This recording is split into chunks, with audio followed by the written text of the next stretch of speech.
like I wouldn't necessarily give Gooley any like much power play time in the NHL unless a lot develops in his game.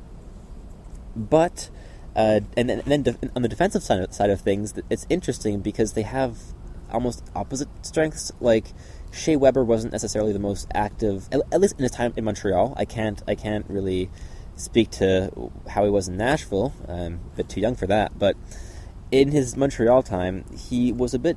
He could be a little bit passive against the rush, but not in a bad way. More he'd push play to the outside and extinguish the fire there rather than being very aggressive at the blue line like Caden Gooley is. He's an extremely aggressive defender, and just very different style of play to Shea Weber. But the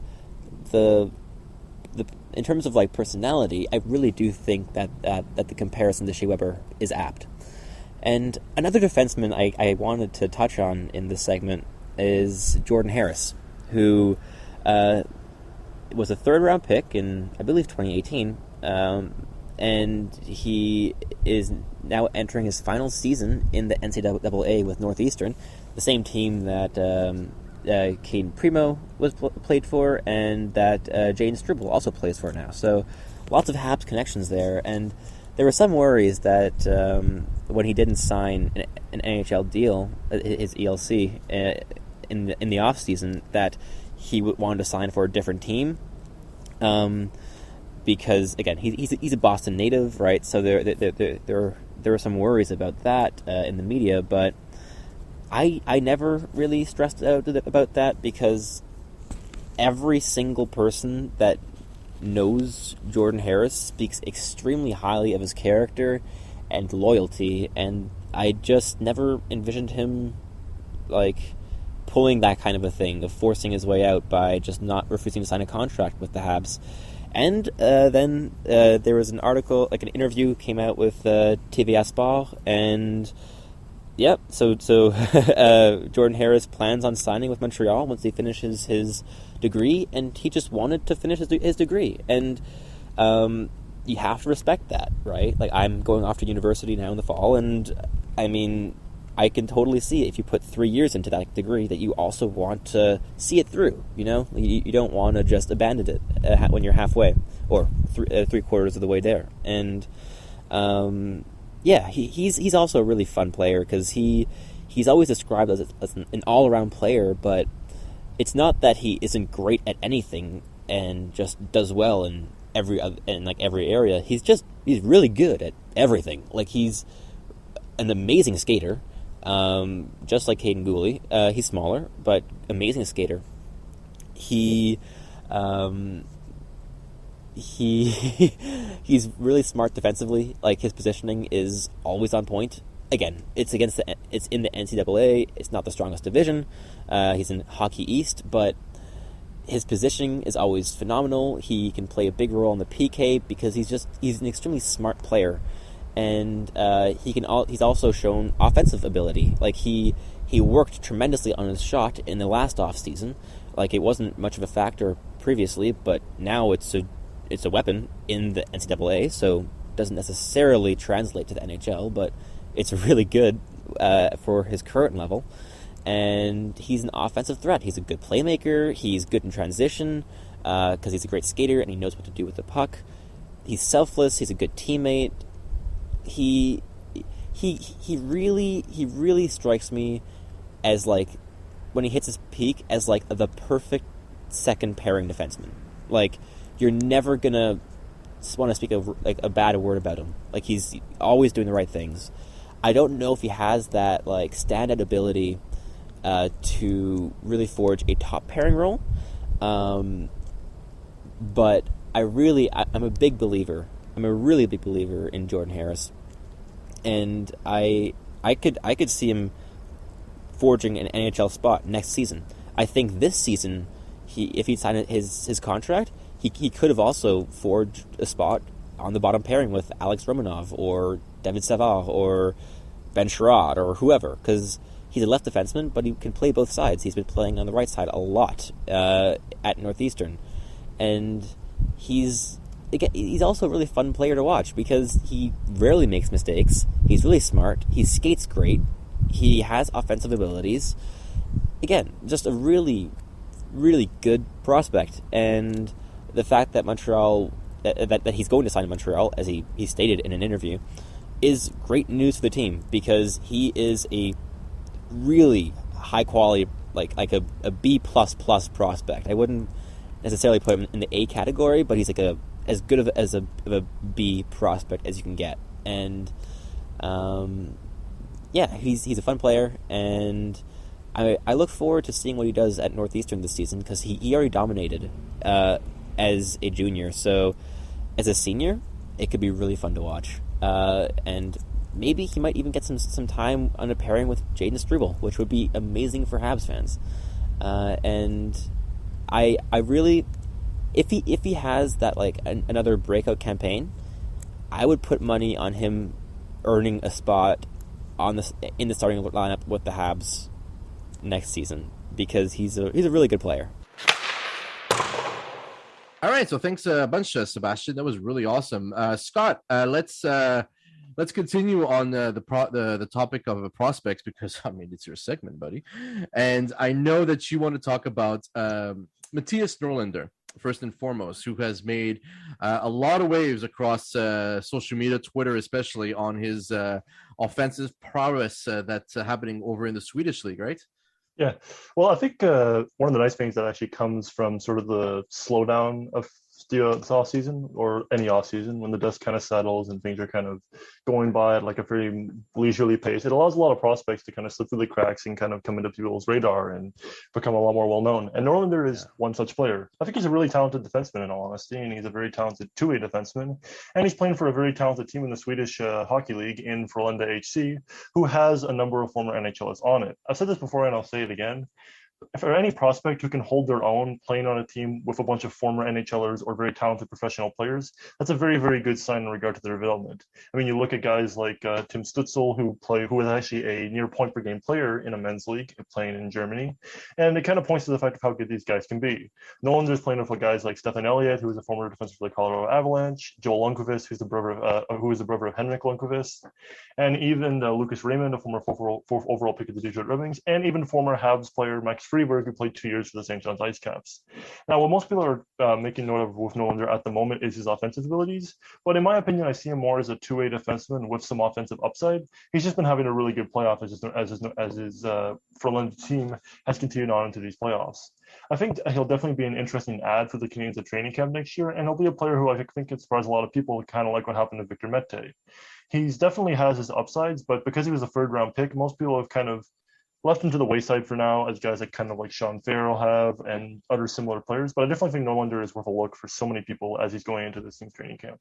He's been touted as a high prospect for a little bit now, and like it seems that everyone is pretty excited. And I agree with what you're saying. The fact that we're in a little bit of a lull so far this off season gives us the opportunity to see, hey, like this guy's playing, and then we're seeing this, and it's all pretty good, because not everyone is up watching, the Olympics or tennis for that matter. Do you think, however, that Norlander can actually cause a surprise and maybe make a jump to the NHL right away, or is it way too early to even consider that option?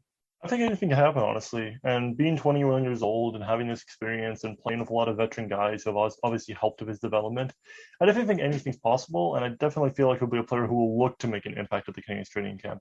There's been a few articles that have been published talking about how excited he is to get his first contract and his first chance to play in North America. And I definitely think there's a kid who just wants to play hockey, and he's willing to do that in any role or any situation. And while I don't think I could see him making Montreal's lineup in a significant way, I could totally see him being a seventh defenseman or an occasional third pair option if he did make it out of training camp. And I definitely think the Cavs will give him some minutes here and there.